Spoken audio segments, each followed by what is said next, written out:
so excited.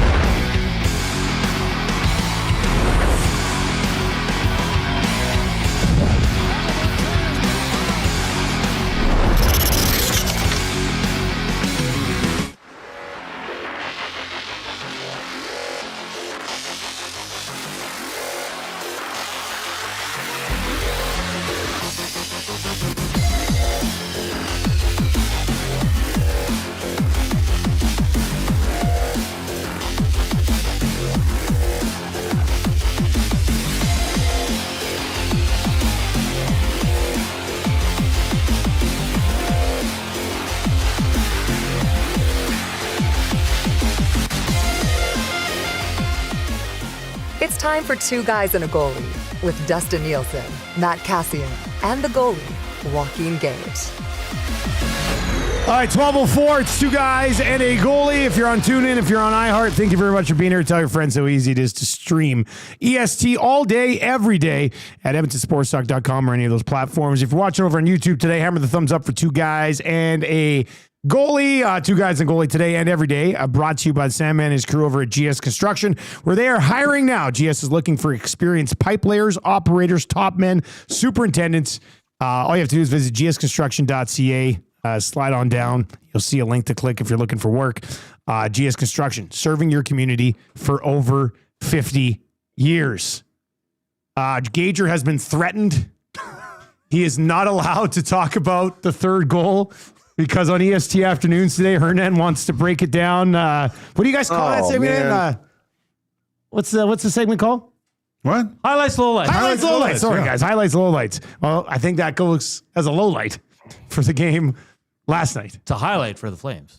Oh, so it's all positivity. It's just highlights for everybody. That's EST Afternoons. Yeah. Are you allowed to talk right now? I thought you weren't even talking. No, but Gager can talk about the first two goals against, and then Cass can take the third one, and then you should have seen. Like, we're not running the highlights. I came in. It's funny. We're obviously back in hockey season because I walk in and it's usually everyone's gracious. Hey, morning, hey, guys, and also I'm accosted by Hernan in the kitchen. Look, you're not talking about the third goal.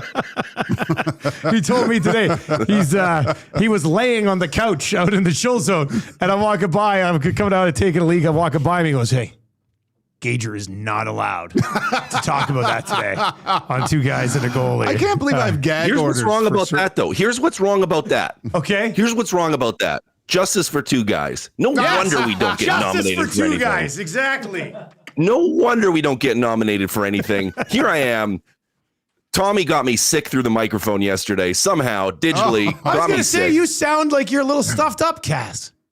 Oh man, no! I stayed home. I didn't want to get anyone else at the office sick. No. So I got like a just bag of lozenges going like crazy. So I'll get through this, and then my voice will be done for the day. Jeez, but how bad was that game last night? Yeah. Oh my God, were you Dude, screaming on the that post-game third goal? Let me tell you. Actually, how about you tell me about how bad that third goal was, and maybe it'll be a clip that gets nominated for an SD. Because two guys, I feel like we're getting all these parameters put on us about things we can and cannot talk about, which is absolute garbage, Hernan. Garbage. So, justice. I want to see justice. You can talk about it, Cass. Yeah, we'll let you talk about it at some point. Desker over in the chat says highlights, lowlights. Is that the entire game? I also see. So I'm going to try this for the first time, Cass. Cass, have you had a Bubbly or Bubbly? I love the El Bubbly. The Bubbly. Right, I've never had one. Gager, so I'm sitting here. Hernan walks in and goes, Gager, I'm going to have one of your Bubblies, and then I'll buy you a whole case. And I thought, this is really, I think, and Gager, I said to Gager, Gager's like, why don't you have one of mine, Dusty? I go over there. The guy's got like 10 Bubblies in one of the vegetable drawers or whatever. That's my drawer. What a trade. It's a good Hernan's spot. going to take one and get you a case. Look, he's had about 60. Oh. I bring them in. So he's been promising cases. Yeah, there's been nothing. So he for the price of 12, he gets what, 62? I've been it's pretty a rolling good. tally. It's a rolling tab. It's a tab. Yeah, he's like Norm from Cheers. How many different flavors are there of this stuff? Oh, there's lots. There's specialty ones too. You're a big You know peach what guy. though? Peach is good. You know what? We don't get as many as down in the States. Down in the States, there's way more. Oh, they have like a whole ton of Bubbly options down store. there. Yeah. Oh, it's ridiculous. Hernan, tell Gage, everybody what you up? said about me and the Bubbly. What'd you say? Go ahead. well, no, but it was taken out of context. I said you won't like it because it's like an adult drink.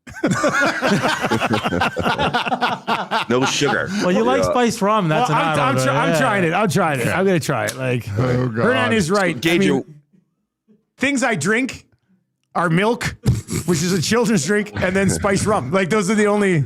Do we have a sippy cup out there? Maybe if we put it in a sippy cup, Justy will like it.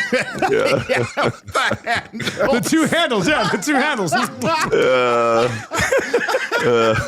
All right, here we go. This is a peach bubbly for the first time.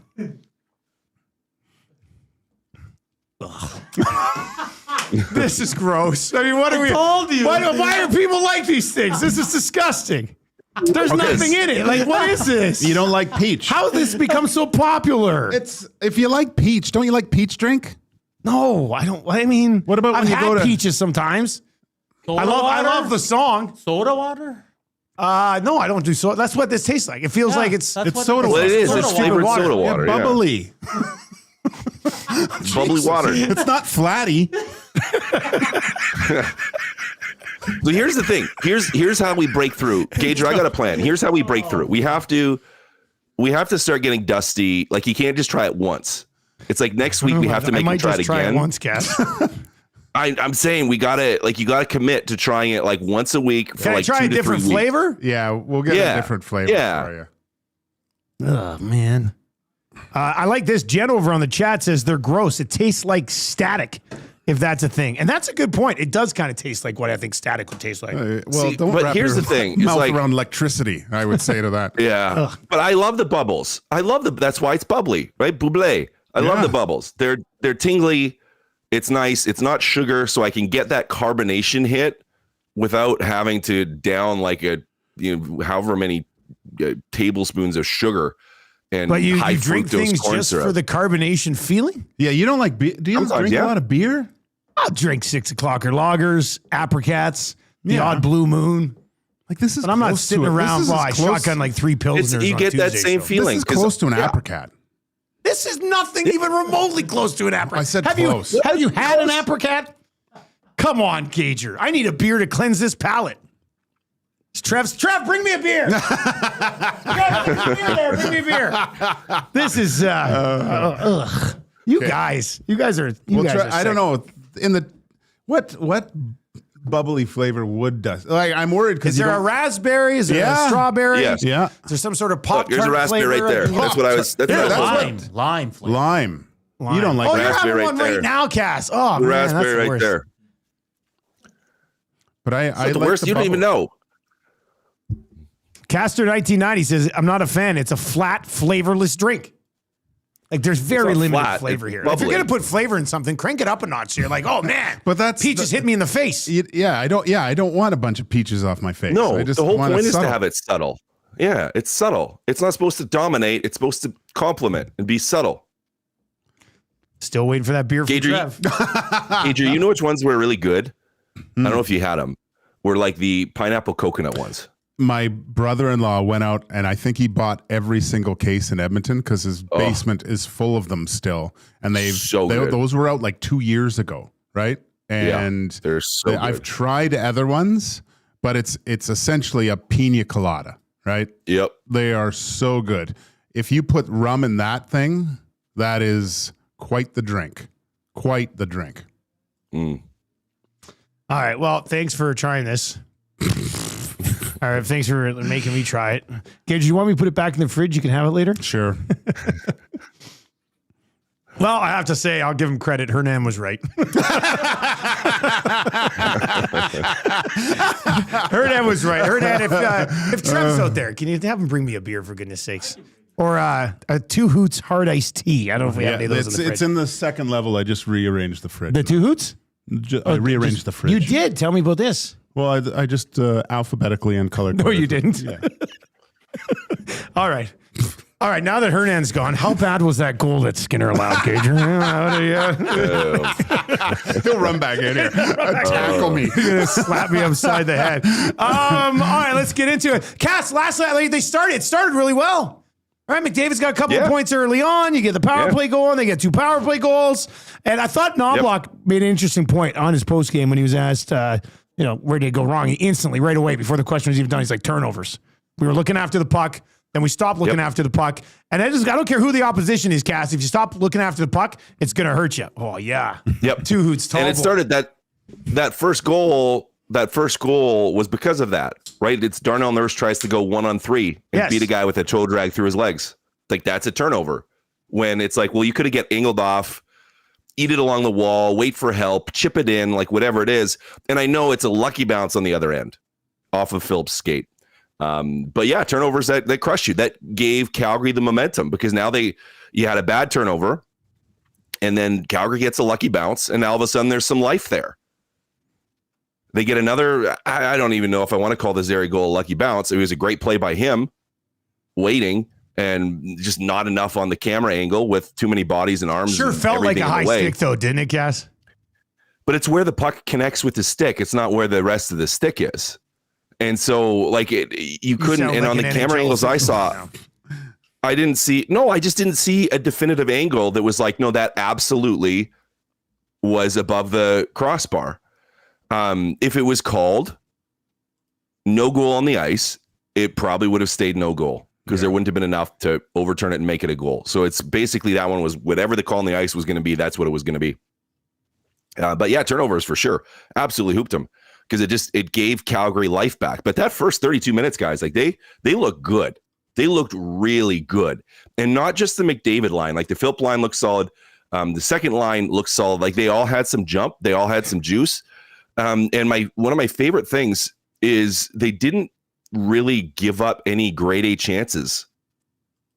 Like through that first 30 minutes, there just wasn't much there. Like they closed up the middle of the ice quite well, and they managed the puck incredibly effectively. So if I'm looking at this from a highlight standpoint, they played really well that first 30 minutes. And yes, they struggled at times the rest of the 30.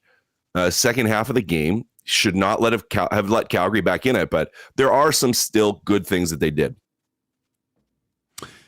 Yeah, it was on the other side of that. I thought Calgary was terrible too in that first half of the game, right? And then you gotta, when things are going that well for you, I guess the biggest disappointment in it is not seeing a killer instinct in the Edmonton Oilers, right? Like you've got a team, you've got them on the ropes.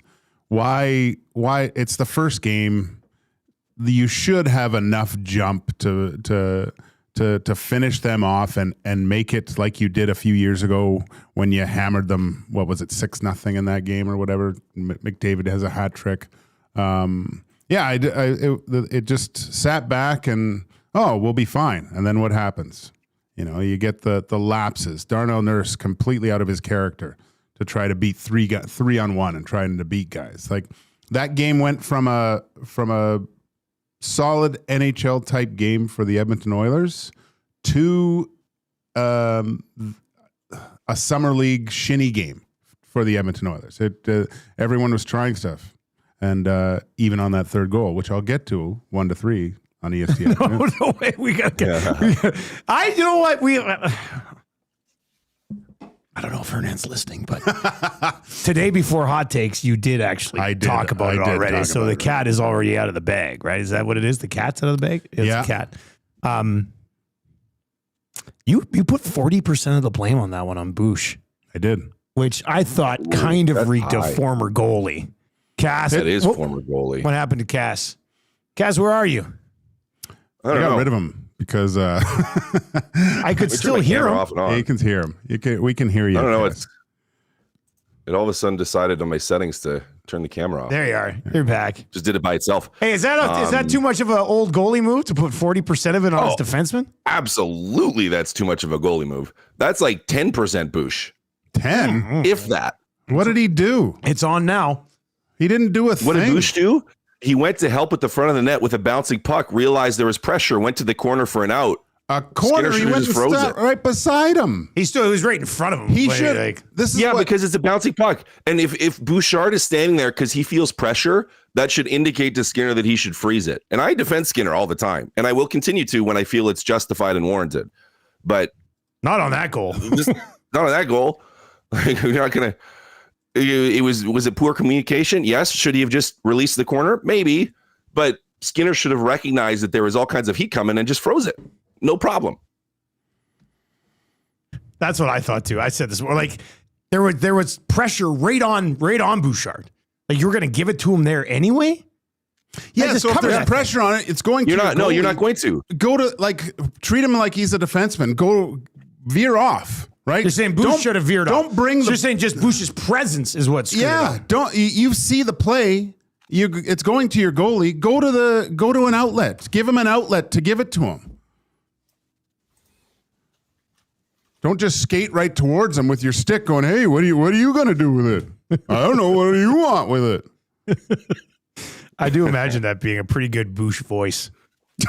What are you going to do with it? I don't know. What are you going to do with it? The fact that he does that, I would be so pissed when he shows me up afterwards. Like, you come straight to the net with a guy on you thinking you want the puck, and then he goes to the side of Skinner, and then he throws his hand up. But what did he do? He did kind of put his hand up. What's going on? Oh, my God. Here's my defense. Here's my defense so that you can save some of that heat for the show this afternoon. For EST afternoons from 1 to 3. Yeah, it's basically that's a garbage take. Like, of course he's going to throw his hands up because Skinner shouldn't have been doing that at all.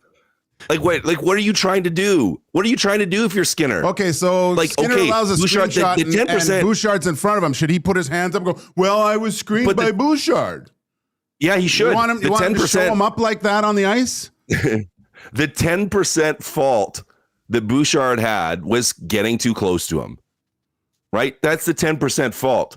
But even if he wasn't close to him, like if he peels off to the corner and Coleman stays with him, like Skinner's going to have to do something with that. But the second that he sees there's any kind of pressure and it's coming straight towards him, Skinner should have just froze the puck or chipped it to the corner immediately, poke it to the corner. No problem. So yeah, Bouch is like, what the heck?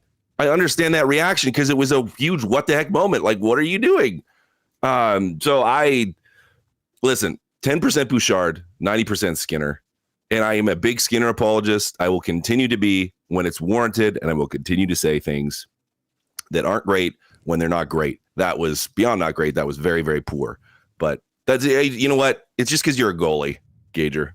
That's like, you know what? You defending that is like defenseman defending soft rims up the wall. I'm still saying it's Skinner's fault. He did put 60% of the blame on Skinner. He gets more of the blame. Like, geez. That's fair. Yeah. That's true. At least you're doing that. Bring me a beer. Get somebody, get her. Yeah, get your beer. He's had enough. Just quickly on the Skinner thing. And a few people, like Construction Curtis texted and says Skinner should have just frozen that puck. There's no advantage to playing the puck. 10% Bouch, 90% Skins. Guys agreeing with Cass. We need a poll. Well, I can start one for you. Yeah. What's a poll though? What are we polling? Best flavor bubbly. 100% Skinner. Okay. So 0% Bouch. That's the poll. Okay. Okay, so I'll go and then go backwards with it. Break down the blame. Well, how many do we need? Break down the blame on the third goal. Yeah, that's good. So Skinner, 100%. Somebody said, I want to get to this text too. Where is it? Pooley texted.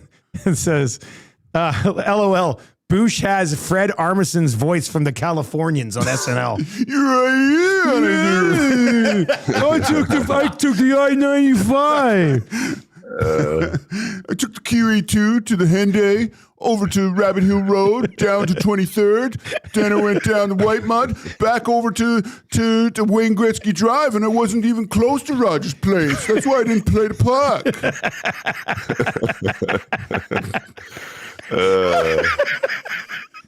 All right, we'll go Skinner 90%. You know what?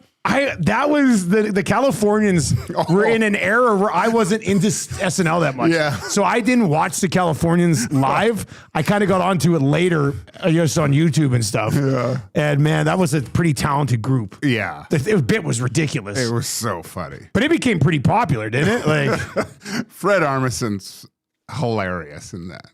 That had to have been his biggest thing ever. Hey, nothing against anything else Fred Armisen has done, but all right, let me add another option here. It's taking longer than I thought, but Skinner 80. I'm going to go down to I'll go 80. and 20, and then I'll go 60-40 like you had, Gage. Is that okay? There we go. Okay, so Bush takes 20%. And if I was a real goalie lover, I'd say 100% Bush, but it's ridiculous. You can't have that option. Well, I mean, you are a goalie lover. Impossible. I guess. You are. I think with what we've seen with Skinner in the market recently, I think Skinner might get 100% of the 100% vote. But let's see. All right, it's ready to go. Here we go. So if you're watching over on YouTube, you can vote on it. Start poll. It is up, and we'll get to the bottom of this thing.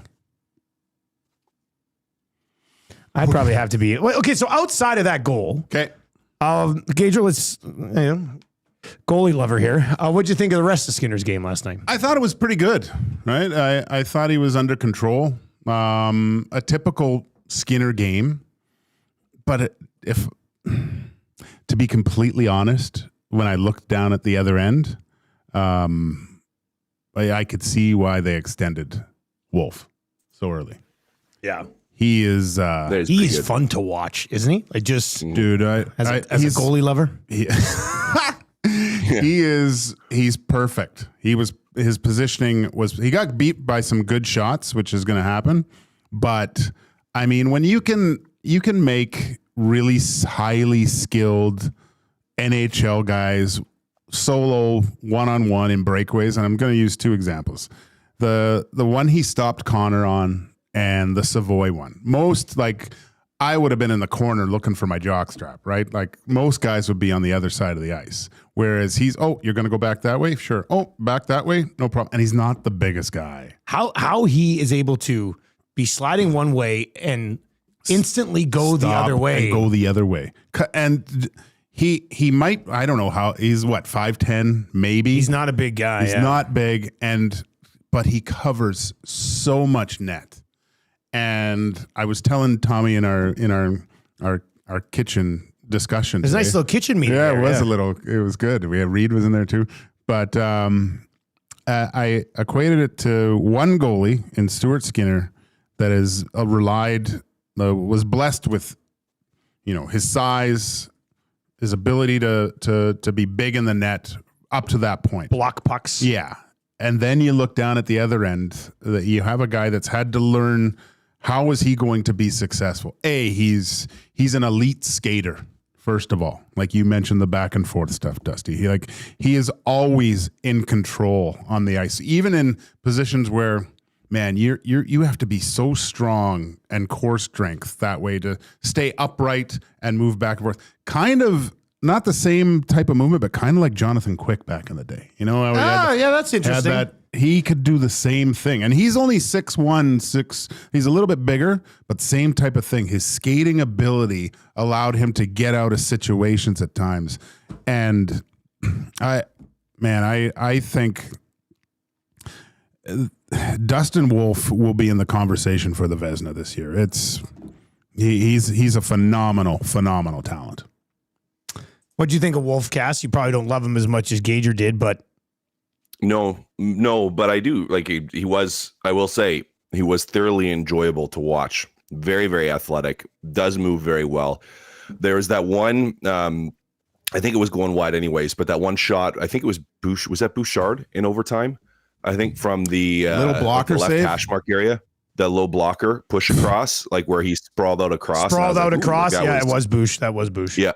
I think that was Bouch. And I just remember thinking at that one, I was like, ooh, like that. He like from a push standpoint, like to get that far over was pretty impressive. Not very many guys can do that. And he's doing it not being the biggest guy there is. Like he's compact as far as typical goalie standards go. So yeah, he looked really, really good. Like this guy.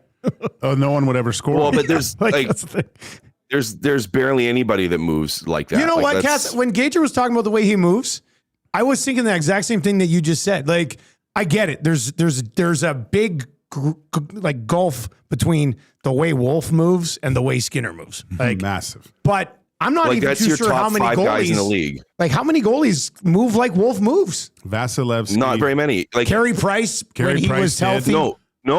No, No, not Price even that didn't. well. I would say No, he did. but Carey, I think maybe just Carey because he was bigger, it didn't look as quick. But no, Carey was so good positionally, and he's not playing, he's retired with injuries, but like Carey he never had to do that, or very rarely had to do that, because he was just so sound technically and positionally. He just always made it look easy because he was always in the right spot. And no, like in those instances, I don't think he. Are you just trashing Carey Price because you scored on him twice? Is that what's happening right now?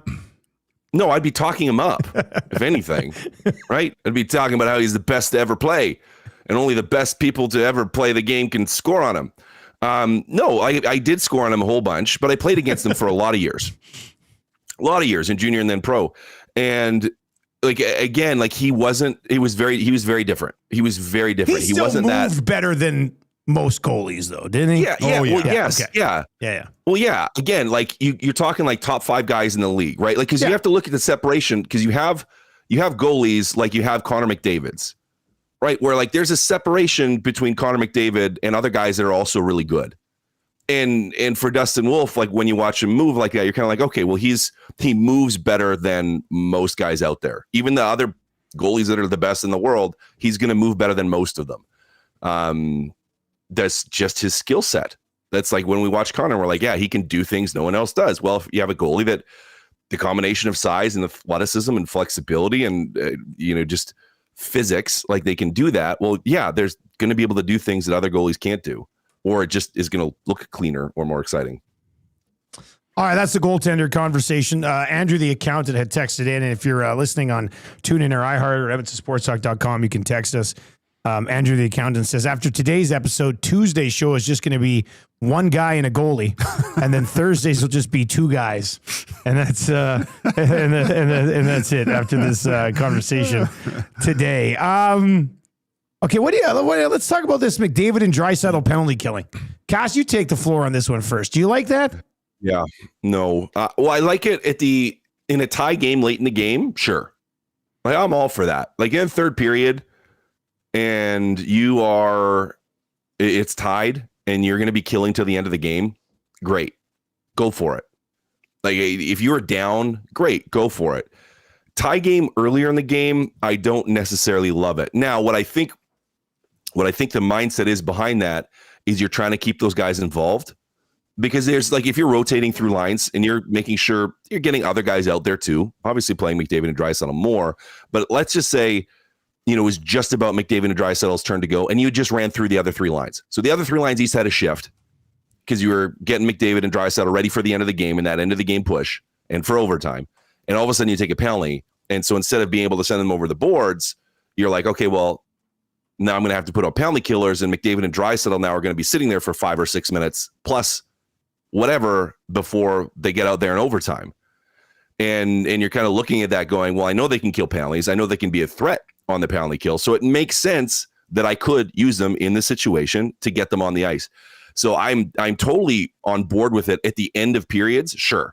Like that. In situations, again, where you're behind, you need to score a shorthanded goal. Well, yeah, that makes sense. I don't like it tie games, or when you're winning, or earlier in hockey games when you looks like how they're going to use them, at least to start the year, right? Yeah, which is, I'm not as much of not a huge fan of that, but we'll have to see if that's something that they kind of keep running with, or if that was just a one-off. I think it was in the first period. They were out there on the penalty kill, and Draisaitl was pushing the guy up near and McDavid started to take off, and the puck came back down, and it was a 3-on-2 down low, and they got a shot on net, and I was like, like this, that you play with fire a little bit in that situation, right? Like he's just wired that way. Though. Yeah, he's like it. I hate it. I don't think it should happen. Like Cass said, max if there's 20 seconds left in the kill, or less than that, 10 under 10, sure, put them out there which is what they've done for years, right? It's like get them out there late, but on the penalty kill, you need guys that stop and start. And Connor and Leon, there's not a lot of stopping and starting in their game, especially in their own zone like that. There's a lot of, quick turns, and you just can't defend like that. you will get burnt by doing that. So Those guys played 26 and 24 minutes last night. Nuge played over 18. Nobody else played over 17. So it was a pretty heavy night. It's the first night of the year or whatever, but those guys played a lot last night.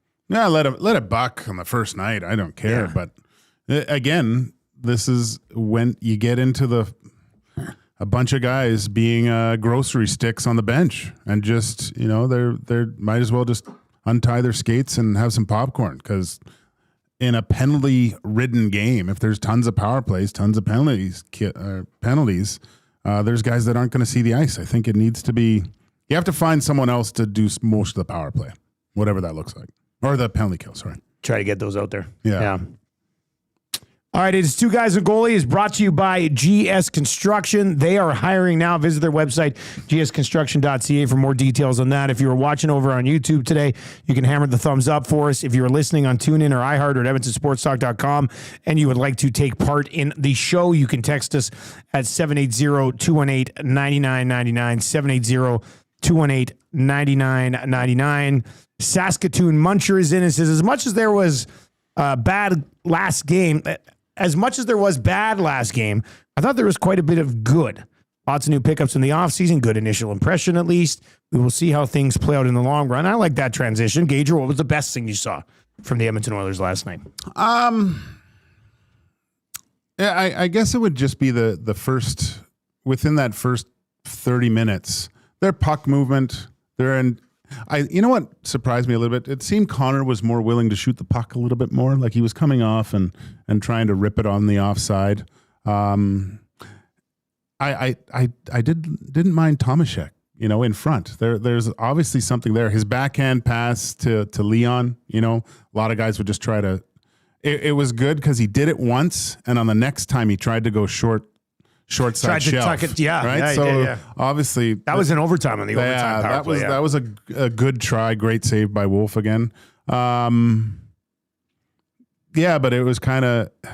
I liked the start. I liked the way they looked, but it went downhill from there. Just not being able to finish the game. Cass, best thing you saw last night?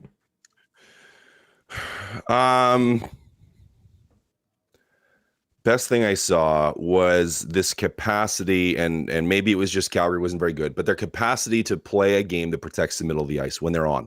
When they're playing well, they can be dominant. I know that's pretty broad and not just a specific play, but I really felt through that first 25, 30 minutes, I was like, they can control this. Like if they play like this all the time, they're going to win a lot of hockey games.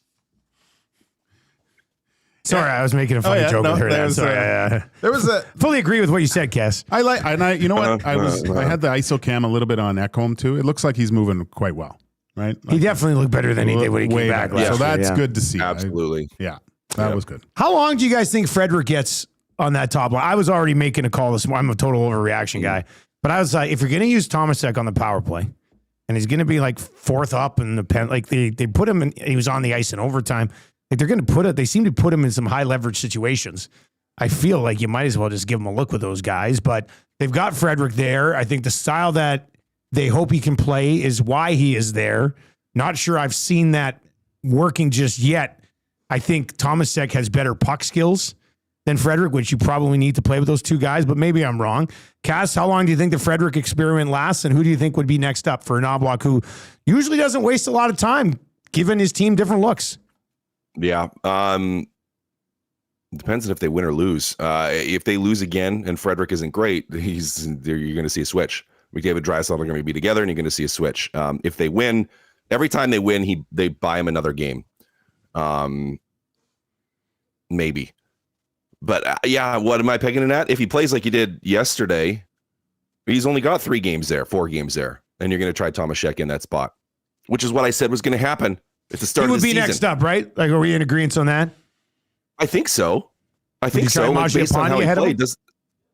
Maybe you could that too. He'd be potential as well.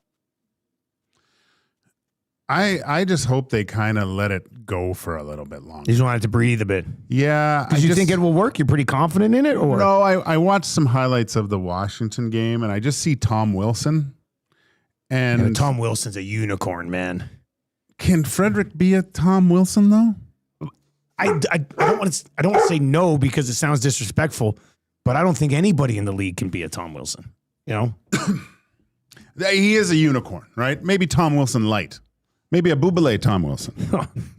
we're gonna hate that too.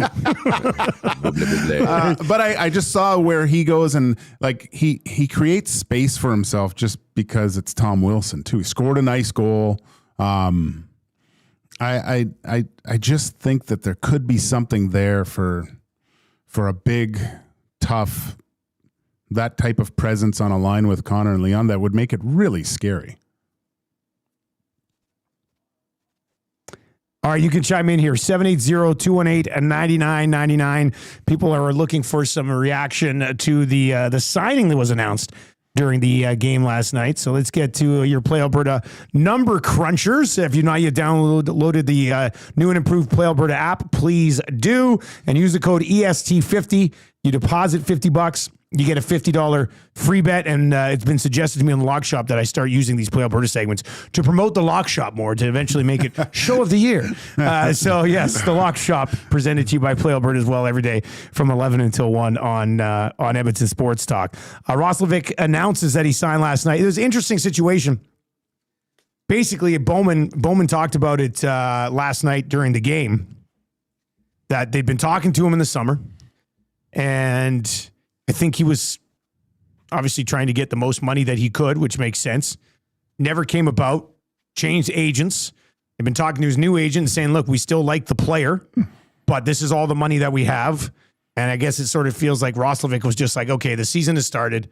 I don't have anything else. They're going to give me 1.5 for a year. I can go in there. He scored 20 goals last year. He's got a lot more offensive pedigree than a lot of guys that they already have in the lineup. There's some warts in his game, obviously, if you're a 20-goal scorer last year and you don't have a deal at this time. But Gage, your thoughts on bringing in a guy who had 20 last year in Carolina, has scored 20 multiple times. He's 28 years old. One of the things Knobloch talked about was the speed that he'll be able to bring to the lineup. How intrigued are you by this, and where do you think he fits if they're going to try to get him in, if not Saturday, on the road trip for sure? The first thought in my mind was his old agent going, damn it, I should have said yes. We should have convinced him to take the Oilers deal earlier, which is more money. From rumors I heard, it's around the same, right? So it's and maybe this is Roslovic thinking, yeah, I should have, I probably should have taken that back when or whatever. Anyways, saying all that, another guy that has produced as early as last year with 20 goals, speed. I tried to remember. I can't really remember Roslovic as much. I remember some highlights seeing him, and by all accounts, plays the right way. I mean, we're just talking about Frederick, a guy coming in, and that's the thing, a guy that comes in, and I think they're trying to get Frederick going by playing with Connor and Leon a little bit, getting some. Well, they got him for 8 years, so you like him to get clicking here. Yeah. So there's a long runway here. I get that, but I like it because what I saw from the two young guys was okay, but I again, you have to let this breathe a little bit and build stuff up with Ike and Savoy, but to get a proven, you see the value in a Mangiapane, like on his goal, his awareness of what to do, right? Like there's a guy that's been in the league for a while, understands it, has played with really good players before, and I'd actually like to see him next with those guys, but. You get another guy like that that's got some experience and won't feel out of place, doesn't get overwhelmed by the situation, and more competition for ice time. I think that's really, really important. Low risk move, right, Cass? Like, why wouldn't you do this if you're the Oilers? Yeah, for 1.5, right? Ultra low risk. You get so much extra depth with it. Like you're gonna now. What it does do is it also makes it difficult to make a roster decision. Because you're going to have to, as guys get healthy, move pieces around. But like, you are a deep, deep team now from a forward standpoint. Like your options, you want to talk about options in the top six and having players like he does benefit that and potentially benefits your third and fourth lines as well. And he's another right-handed shot centerman, which is important. Yeah, I played the wing more than center last year, but another guy like some of these, like Frederick, right? Frederick can play the middle. He can play the wing. Obviously, they'll do whatever they want with Draisaitl, Nuge, if you have to have him slide over. We've seen Henrique play the wing as well. So you've got Matthias Janmark, when healthy, can play center, play on the wing. So they've got a few guys that they can slot in. Gager, with the group that we saw last night, if it's just those 12 and Hyman's not there and Lazar's not drawn in, who comes out? If Roslovic comes, they said he's been skating. They have a practice on Friday. I think that's what Knobloch was saying. And then can they get him in Saturday? It might be a little bit quick, but he's going to play relatively soon, and then he'll be in the lineup, I would think, every single game. When you look at the 12 guys last night and how they were slotted in there, who's the odd man out if he can get in by Saturday or the following game? It's one of the two young guys, I would say. You know, we already saw some shielding of players around the league making their debut, even in Calgary there. So I think it's either Savoy or Howard pops out and the other guy gets a look. But then I like it because now if things aren't going well, you just don't get another chance. This gives Knobloch a little bit more tools to motivate. And we've seen what he can do with it. Like everything he does usually tends to pan out for him. And then you got Janmark eventually coming back too, right? So there's a lot of options there. Guys going in, aside from a select few, now you got to perform each and every night and make sure you're doing things properly. Or you're out the next game because there's guys. Some of these guys through, yeah. Yeah, and that's a luxury we haven't seen here in what? Years. Wow. Who you take out, Cass? Howard's probably coming out. You think so, eh? I know some people won't like that. He doesn't have to clear waivers. Yeah. Yeah, I mean, if you're moving a body all the way down. And you're going to have to. Yeah. You're going to have to. And then, so he's the easy choice. Now, the bigger, more difficult ones are when like Janmark comes back and Hyman comes back. Then all of a sudden it's like, all right, now what are we going to do? That's when it's going to get more tricky. It's a good problem to have. It's a great problem. And let's see if the bottom six can find a way to contribute. That would be good. Troll texts in and says, guys, I wish the others could somehow leave the island when they go there with Sorokin in tow. Yeah, probably not going to happen right away. Casino Dealer Jay says, I agree with Howard going down unless he gets like a point per game here in the next 5. You know what? Let's get into hire it or fire it for GS Construction. Sorry, Zach. I'm just grabbing the mouse back there for a second. All right, here's what I've got for it. This one actually just popped up in the chat. I already had it in here. Hired or fired for GS Construction, where they are always hiring. Calvin Pickard should start on Saturday. Hired or fired? Hire it. Oh, wow. Whoa. I think you're going to fire it for sure. That was my hot take this morning that I was ranting around 6:30, and I said, and just start Pickard because of that third goal. But I didn't think you'd be with me on this one. Yeah, no, it cost them a point, right? You can't have that. That can't cost happen. them a point. The game was still tied. Fire it. Well, they were up 3-2. I mean, 3-2. kind of cost them a point. Cost them a point. Gave them the equalizer. Well, Darnell Nurse should be pulled out of the lineup. I agree. Evan Bouchard should also be pulled out of the lineup. Yeah, but it's Noel different when Phillips it's the should also be goalie, pulled though. out of Come the on, lineup. Cass. Look, Like, the whole thing with Stuart Skinner is consistency, right? Shot across the bow early isn't a bad thing, Cass, in my mind. yeah, it's not going to happen.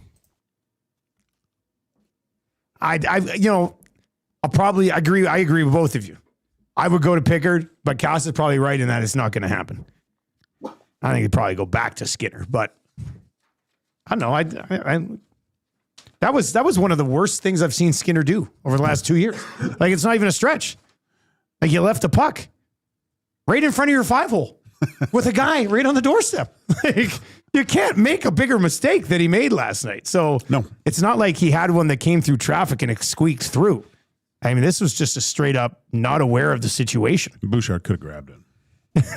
Actually, let's take a look at our poll here. The poll, 24. Wow, this is almost an even split all the way across the board. 24% put 100% of the blame on Skinner. 28%, which is leading. 90% Skinner, 10% Bush. 24%. Smartest people in the room. 24% saying Skinner, 80%, Bush, 20%. And actually 23% of people agreeing with Gager on the Skinner at 60% and Bouchard at 40%. After EST afternoons 1 to 3 at 120 highlights, lowlights, if we were to take this poll then, I'm sure it would bounce that up to at least 80% in the 60-40 category.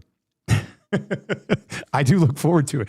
It's going to be tough to be watching while I'm driving very fast to the airport.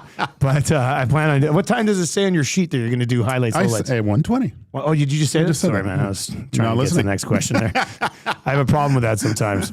Okay, we just sort of had this Ike Howard conversation, and there'll be some people who freak out if Howard goes down. You just know that's how it is. Hired or fired, it would be best for Ike Howard to have some time in the American Hockey League. Hire it. It's not going to hurt him, right? There's no way it hurts him. No. Play 20 minutes a night. Plus, all the time in the power play. Let him develop that pro game a little bit more. I'm all for it. Yeah, I'd have to agree. Hire it. Let him play. Let him get some confidence at the professional level where he's counted on to be a factor. He'd be the guy. Right? Yeah, because you don't want to snuff out talent and skill that he's shown throughout his whole life to get to this point. Right now, you get into and he still did some things that I was impressed with last night, like for a first game. But you don't want a young guy to get out there and just be worried about not making a mistake, right? Because they're not the player that they're supposed to be at that point. Kind of like what we saw Dylan Holloway, right? He just became a shell. He was just, I got to get rid of this thing. So. Yeah, he didn't really have the confidence to do much with the puck at all. Yeah. Ryan Nugent-Hopkins is going to hit 80 points this season. Hire it or fire it. Got 3 last night. I'm going to hire it. I'd probably still fire it. But Cass, what are you going to do? Ooh, does he hit 80? I'm going to fire it, but it's close. Yeah. I mean, if he gets 70 this year, that's a pretty decent season for Nuge. It's a really good He's not banging out 100-point seasons. I mean, he had the one. It was kind of an outlier. He's on pace for 246. That's pretty good. I did the McDavid first period last night. Did you? On pace for 462 or 92 points. I thought some people replied, it was like, I think he gets it. It was all going really well after 20 minutes, wasn't it? Stuffing is the best Thanksgiving side dish. Hire it or fire it. Sorry, what? What was that? Stuffing. Oh. Are you doing a bit because I missed what you said earlier? Yeah. Stuffing is the best Thanksgiving side dish. Hire it or fire it. The best. The best. I'm going to hire it. Yes, my man. Yeah. Boom. Yeah. That's what I'm talking about. It is so good. You throw here's the thing. No, I'll let you finish. All the rest of the stuff is good, right? It's all good. It's all good. But when you go back to get seconds, where's the first place you look? Because everyone's already taken a lot. You look at the stuffing first. I think that's the first place I'm looking. See, the half Ukrainian in me is going to pop out here. I got to fire it because best sides for Thanksgiving for me are petahead and petishke. So pierogies, and there's these little like bread dumplings that have stuff in them, cottage cheese and other things that are delicious that you smother in mushroom dill gravy. Stuffing is good, yes. Not as good as you realize who you're petishke. talking to over here with that? You're like, no, I know. I know. Gravy? No way Dusty's touching that. Dill, maybe you are. No, I love honey dill. Mushroom. Yeah, I I love know. gravy. Maybe you are. Well, tell me more about this dill gravy, Cass. It's good. It's like a white gravy with dill. I don't know about white gravies. No? I'm a real dark gravy guy. Dude, you know what you got to do? So here's the thing. Well, I guess the Ukrainian side of me has been having like light gravies like that for a long time. So it's whatever. No big deal. But if you ever get the chance of being in the southern United States and you get for breakfast, and you get to have like biscuits and sausage gravy, which is like a white gravy. Okay. Brother, you gotta get on that, and it'll change your mind, and it'll change your life. You know, I don't try a lot of new things, but I could be convinced to just try another color of gravy. Yeah, I'd be in on that. Start slow. Yeah. Supersized Indiana Jones says Dusty can't really have an opinion on sides as he only eats turkey with buns on Thanksgiving. Now my Thanksgiving plate would be turkey, mashed potatoes, stuffing, and buns.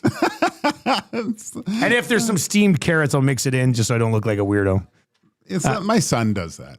Sounds like a great kid. He is good. Yeah. Okay, we're gonna wrap here. Have you guys watched? You guys watched Tulsa King with Stallone? No, I haven't. It's good. Is it? It's good. I was just curious if you guys watch it. I'm watching the third season. The third episode just dropped. I got it on my iPad for the flight to Regina today. I was curious if you guys. Right. It's good. Yeah, Okay. Stallone's like Haven't this dabbled. old. Have you checked it out, Cass? No, I haven't dabbled yet. I thought you said you have dabbled. No, I haven't. It's good. He's like this old school mobster who goes to jail for a long time, and then he comes out and he's still treating things like it's the old days type of thing. It's pretty funny. He's good. He's really good in it. Yeah, yeah. He's. It sounds really like good in that first Netflix show with. It's the guy from the E Street Band. He was in Sopranos. Springsteen. No, not Springsteen. His bassist, his guitar player. But I think it's called. It's a mobster that went to Finland in a small town. Really? Yeah, that was like one of the first Netflix produced shows. I guess that's pretty good too. Sounds like the same thing. All right, that's what's coming up in EST afternoons. You guys going to talk about any highlights or lowlights from the We'll game? probably talk about that third goal for quite a long time. We'll get into the Oilers. Got Red Light District at 1:40. Aaron Portzline from The Athletic. Talk a little bit and talk Jack Roslovic. What's a little Roslovic scouting report. What's going on with there? And just get you ready for Reed and Jay later on. All right, so obviously no EST on Monday, but we'll be back on Tuesday, recapping the weekend for the Edmonton Oilers. Everybody enjoy your Thanksgiving. I'm not going to be around tomorrow, so I won't be back until Tuesday as well. We've got EST afternoons with Hernan and Gager coming up, and then the Reed Wilkins show at 3 o'clock today right here on Edmonton Sports Talk. Cass, have a good Thanksgiving, my man. Happy Thanksgiving. For Matt Kassian and Joaquin Gage, I am Dustin Nielson. Take it easy. Gobble, gobble.